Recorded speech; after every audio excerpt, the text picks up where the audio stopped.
Hello everyone, welcome to my channel. मैं हूं प्रज्ञा और आज के वीडियो लेक्चर में हम जो है क्लास 8 ज्योग्राफी का चैप्टर 4 एग्रीकल्चर इसके एक्सरसाइज देखेंगे। तो इससे पहले की जो 3 चैप्टर है उनका एक्सप्लेनेशन, उनके एक्सरसाइज मैंने ऑलरेडी पब्लिश कर दिए हैं।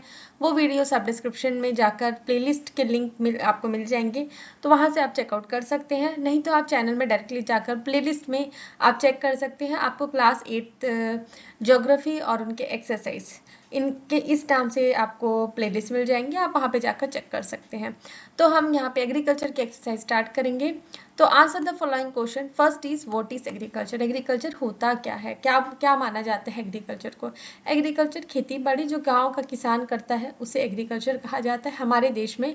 और हमने चैप्टर में देखा था कि बाहर के देशों में जो विकसित देश हैं, जो डेवलप्ड कंट्रीज हैं, वहाँ पे एग्रीकल्चर एक बिजनेस के तौर पर लिया जाता है। तो what is agriculture. Agriculture is a primary activity. तो क्या है प्राइमरी एक्टिविटी है। प्राइमरी एक्टिविटी वो एक्टिविटीज होती है जो रॉ मटेरियल बनाने का काम करती है। ठीक है, जब हम एक्टिविटीज़ जो इस तरीके की जो हम जब बिजनेस की बात करते हैं तो प्राइमरी एक्टिविटी जो है एग्रीकल्चर एक प्राइमरी एक्टिविटी है। तो इट इंक्लूड्स ग्रोइंग क्रॉप्स। तो इसमें क्या क्या आता है। क्रॉप्स उगाना, खेती बाड़ी करना, फ्रूट्स उगाना जिसे हॉर्टिकल्चर भी कहा जाता है, फ्रूट्स और वेजिटेबल फ्लावर्स वगैरह उगाना। और जो लाइफ स्टॉक्स हैं, लाइफ स्टॉक्स मतलब जो गाय हो गया, गाय हो गया आपका, बकरी पालन हो गया आपका, मुर्गी पालन हो गया। तो इस तरीके की एक्टिविटीज, तो ये सारी एक्टिविटीज हमारी एग्रीकल्चर के अंदर आती है। Next is name the factor influencing agriculture. तो एग्रीकल्चर जब हम खेती बाड़ी की बात करते हैं तो कौन से एनवायरमेंटल फैक्टर्स हैं जो यहाँ पे एग्रीकल्चर में चेंजेस लाते हैं। इन्फ्लुएंस मतलब चेंजेस लेके आते हैं। तो first the factors influencing agriculture are. देखिए क्वेश्चन से ही हम आंसर का पार्ट निकालते हैं। तो यहाँ से मैंने लिया है the factor influencing agriculture are. अगर वाई लिखा रहता तो हम बिकॉज लिखते, वाई लिखा रहता तो हम बिकॉज लिखते। तो यहाँ पे सिर्फ नेम बोला है इसलिए हम क्या लिख रहे हैं the factor influencing agriculture are. तो पहला है फेवरेबल टोपोग्राफी ऑफ सॉइल। तो सॉइल की जो टोपोग्राफी है उस पे उसके ऊपर डिपेंड करता है। प्लेन सॉइल है, माउंटेनियस सॉइल है, मतलब पहाड़ी वाला जो एरिया है वो है, किस तरीके का एरिया है। नेक्स्ट है सूटेबल क्लाइमेट। टेम्परेचर कितना है, रेनफॉल कितना है, इसके ऊपर भी डिपेंड करता है। टेम्परेचर मॉडरेट टेम्परेचर होना चाहिए। हर तरह के फसल के लिए अलग अलग टेम्परेचर डिफाइन किया गया है। वैसे ही रेनफॉल होना चाहिए कम ज़्यादा, जैसे राइस को ज़्यादा रेनफॉल की ज़रूरत होती है, वीट को ज़्यादा रेनफॉल की ज़रूरत नहीं। तो इस तरीके से डिवाइड किया गया है। नेक्स्ट होता है fertility of soil. Fertility of soil मतलब जो सॉइल है वो कितना फर्टाइल है, कितना उपजाऊ है। नेक्स्ट है what is shifting cultivation, what are its disadvantage. तो शिफ्टिंग कल्टीवेशन क्या होता है। A plot of land is cleared by felling the trees and burning them. The ashes are then mixed with the soil and crops like maize, yam, potatoes, cassava are grown. After the soil loses its fertility, the land is abandoned and the cultivators move to a new plot. Shifting cultivation is also known as slash and burn method. तो agriculture, तो यहाँ पे क्या बताया जा रहा है, एक कोई भी जमीन का टुकड़ा है उसको क्या जाता है, क्या किया जाता है, उसमें जितने भी पेड़ हैं उनको क्या कर दिया जाता है, कट किया जाता है। फिर ये जो पेड़ कट हो जाते हैं तो जब ये सूख जाते हैं तो इन्हें क्या कर दिया जाता है, बर्न किया जाता है। बर्न मतलब इनमें आग लगा दी जाती है। इसके बाद जो आग के बाद जो राख बचती है, एशेस मतलब राख, जो राख निकलती है, जो राख वहाँ पे बचती है उसको सॉइल के साथ मिक्स किया जाता है। जैसे कि जो भी ग्रामीण क्षेत्र में है ये सब लोग जानते हैं कि एशेस राख जो है वो सॉइल की फर्टिलिटी को बढ़ाता है। तो इसको मिक्स करने के बाद जो क्रॉप्स है जैसे कि मक्का हो गया, याम हो गया, पोटैटो, cassava, ये सब यहाँ पे उगाया जाता है। और उसके बाद जब ये मिट्टी जो है अपनी फर्टिलिटी को खो देती है, मतलब उसका उपजाऊपन खत्म हो जाता है, तो इस लैंड को क्या कर दिया जाता है, अबेंडन किया जाता है, मतलब छोड़ दिया जाता है ताकि यहाँ पे नए पेड़ पौधे उग सके। और जो कल्टीवेटर है जो यहाँ पे जिसने खेती बाड़ी की थी वो एक नए प्लॉट पे शिफ्ट हो जाता है। तो shifting cultivation is also known as slash and burn agriculture. तो इसको इसलिए क्या जाता है, स्लैश मतलब कटाई करना, बर्न मतलब आग लगा देना, इसलिए इसे स्लैश एंड बर्न एग्रीकल्चर भी कहा जाता है। इसके डिसएडवांटेज क्या है, डिसएडवांटेज ऑफ शिफ्टिंग कल्टीवेशन क्या है। पहला तो ये डिफॉरेस्टेशन को लीड करता है, it leads to deforestation. Deforestation होता है, डिफॉरेस्टेशन का मतलब होता है पेड़ों की कटाइयाँ करना जिससे कि फॉरेस्ट कम होता है। तो डिफॉरेस्टेशन का मतलब वही होता है।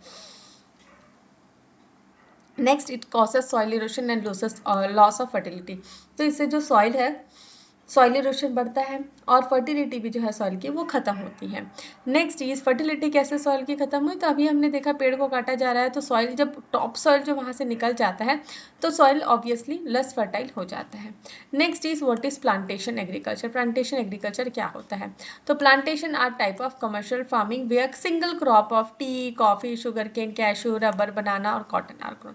तो प्लांटेशन एग्रीकल्चर इस तरीके का होता है जिसमें एक पौधा ही लगाया जाता है, एक पौधा लगाया जाता है, वो भी किसके लिए, कमर्शियल फार्मिंग। कमर्शियल फार्मिंग मतलब अपने खाने के लिए नहीं, बेचने के लिए उगाया जाता है। जैसे कि चाय पत्ती, चाय हो गया, कॉफी हो गया, शुगर केन हो गया, ये चीजें हम अपने घर में खाने के लिए नहीं उगाते, इसे हम बेचने के लिए उगाते हैं। क्योंकि अगर काजू ही काजू खा के कोई नहीं रह सकता ना, तो उसको तो बेचने के पर्पज से वो घर में थोड़ा बहुत काम आता है।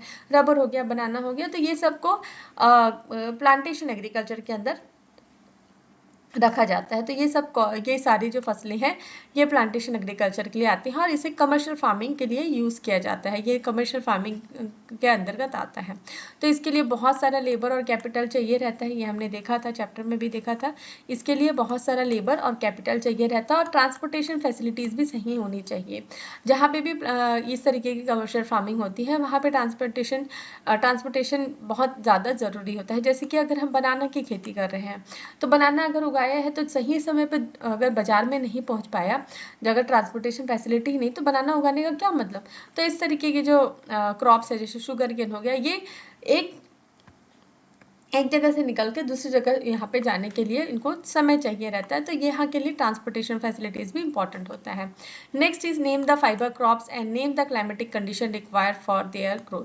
तो हमको फाइबर क्रॉप्स के बारे में जानना है। फाइबर क्रॉप्स मतलब जिनसे फाइबर बनता है, फाइबर मतलब जिनसे कपड़े बनते हैं, जिससे रुई बनाए जा सॉरी जो रुई जैसा हो गया, जिससे फिर गुद के उससे धागे बनाए जाते हैं, उससे फिर अदर अदर आइटम्स बनाए जाते हैं। तो the main fibre crops are, तो मेन फाइबर क्रॉप क्या है, कॉटन और जूट। क्या होता है, कॉटन और जूट।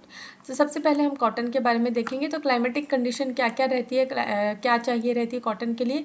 सबसे पहला तो चाहिए वार्म क्लाइमेट होना चाहिए, मॉडरेट रेनफॉल 60 to 100 सेंटीमीटर और बहुत सारी धूप, प्लेंटी ऑफ सनशाइन, सनशाइन मतलब धूप चाहिए होता है। Grows best in black soil और वेल ड्रोल्ड एल्यूमिनियम सॉइल। तो ये कौन सी मिट्टी में होता है, काली मिट्टी में और एल्यूमिनियम सॉइल में होता है।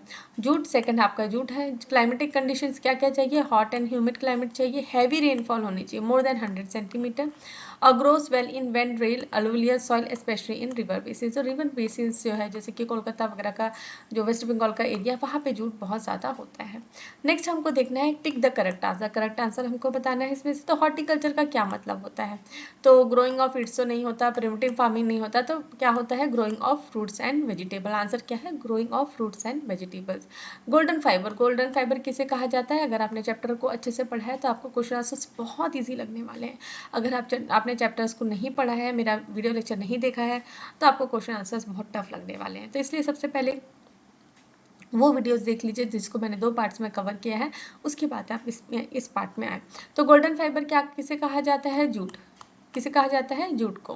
Next is leading producer of coffee, coffee का सबसे ज्यादा लीडिंग प्रोड्यूसर क्या है, ब्राजील।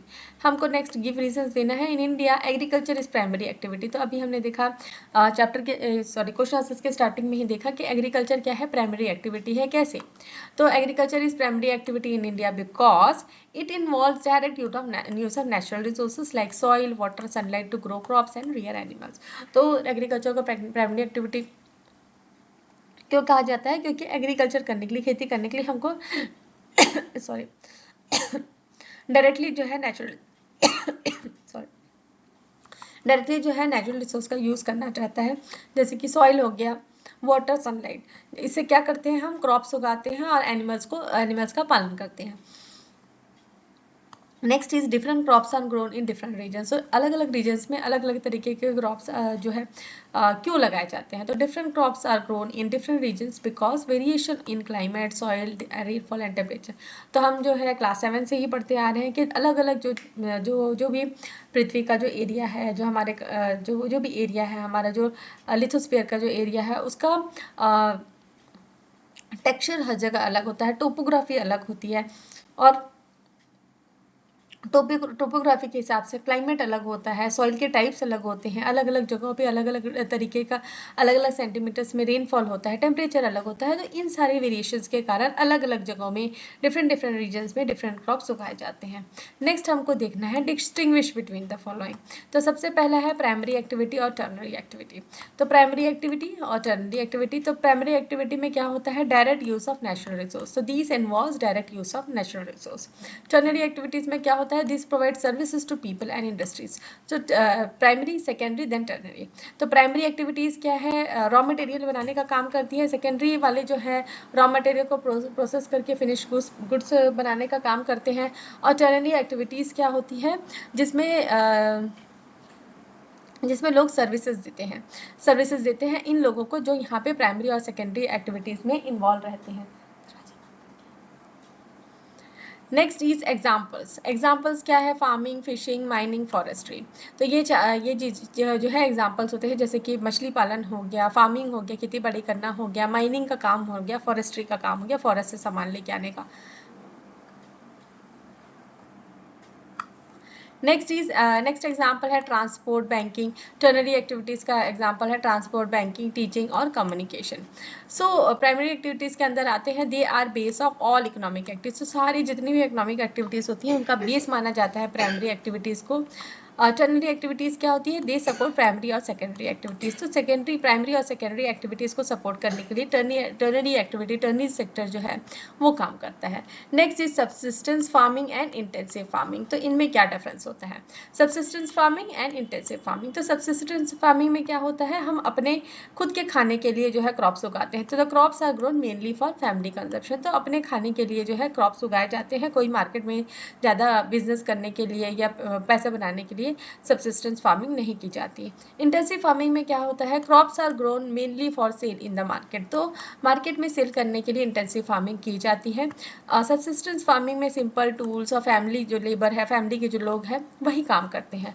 और इंटेंसिव फार्मिंग में मॉडल्स, टूल्स यूज़ होते हैं, फर्टिलाइजर्स यूज़ होते हैं, मशीन्स होते हैं, लेबर्स ज़्यादा लगते हैं और एडवांस टेक्नोलॉजीज यूज़ होती है, high yielding variety of seeds use होती हैं। तो इसमें अलग तरीके का होता है जिससे कि उपज ज़्यादा हो। और सब्सिस्टेंस फार्मिंग कॉमन होते हैं विलेज में और डेवलपिंग कंट्रीज़ में। और इंटेंसिव फार्मिंग जो है, जो डेंसली पॉपुलेटेड एरियाज है वहाँ पे की जाती है और मोस्टली जो है इंटेंसिव फार्मिंग जो है डेवलप्ड कंट्रीज़ में की जाती है। तो यहाँ पे हमने क्वेश्चन आंसर्स भी कंप्लीट कर लिए हैं। मैं आशा करती हूँ कि आपको क्वेश्चन आंसर समझ में आए होंगे। क्वेश्चन आंसर समझ में आए तो वीडियो को लाइक शेयर करें, कमेंट करके बताएं कि कैसा लगा वीडियो, आपको कैसा लगा। अगर आप किसी पर्टिकुलर टॉपिक में वीडियो बनवाना चाहते हैं, आपको किसी टॉपिक में डाउट है तो भी आप कमेंट करके बता सकते हैं, मैं ज़रूर उस टॉपिक में वीडियो बनाऊंगी। और अगर मेरे चैनल के वीडियोस आपको पसंद आते हैं तो चैनल को सब्सक्राइब कर लीजिए, बेल नोटिफिकेशन को भी ऑन कर लीजिए ताकि जब भी मैं नई वीडियोस डालूँ तो आपको नोटिफिकेशन मिल सके। Thanks for watching.